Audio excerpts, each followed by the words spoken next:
सब्जी में नहीं डाल सकते, हींग नहीं डाल सकते, महक वाली वस्तु नहीं डाल सकते। कोई भी यज्ञ अनुष्ठान में ये बताया गया। और गरिष्ठ चीजें आप नहीं ले सकते हो। गरिष्ठ चीजें क्या? हैवी चीजें। हैवी में क्या आता है? अब जैसे दाल हैवी होता है ना, तो यज्ञ अनुष्ठान जैसे ये चल रहा है, तो हो सके तो दाल वगैरह भी ना लिया जाए। सब्जी यज्ञ अनुष्ठान में नहीं ले सकते। दाल फायदा करता है, एनर्जी लाता है, सब कुछ करता है, लेकिन ये शिव महापुराण के अंतर्गत आया है।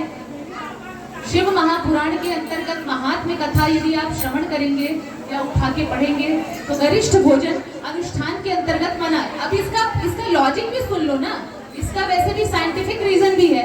यदि आप गरिष्ठ चीजें खाकर बैठोगे, इसका मेन यही है।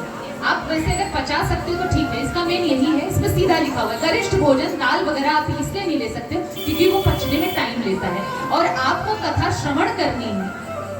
कथा श्रवण जब हम दाल खा के बैठेंगे, कटोरी दाल खा लिया, रोटी खा के एकदम जम के बैठे, तभी तो कहा जाता है व्रत फलाहार लेकर के आप बैठे।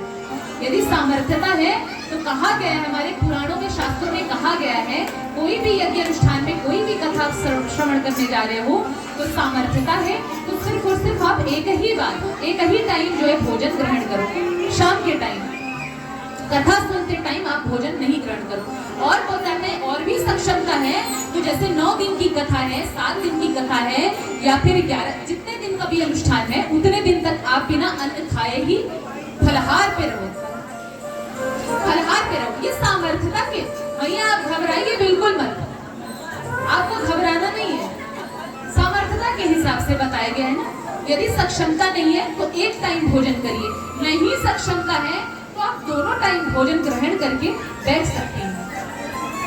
लेकिन कोशिश करिए यदि भोजन कर रही है तो सात्विक हो। लहसुन प्याज सिर्फ कितने दिन? सिर्फ ये अनुष्ठान के दौरान तक 9 दिन, जैसे आप 9-10 दिन आपको नहीं खाना, फिर उसके बाद आप खाइए, कोई दिक्कत नहीं, ये अपराध नहीं है।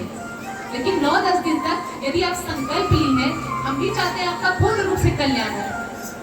पहली बात तो पहले स्टेप पे फेल हो जाएगा वो इंसान। कथा तो सुन रहा है लेकिन वो संकल्पित नहीं है। संकल्पित वही व्यक्ति, लहसुन प्याज गिराना है, आपको ब्रह्मचर्य का पालन रखना है, ब्रह्मचर्य से रहना है, ठीक है।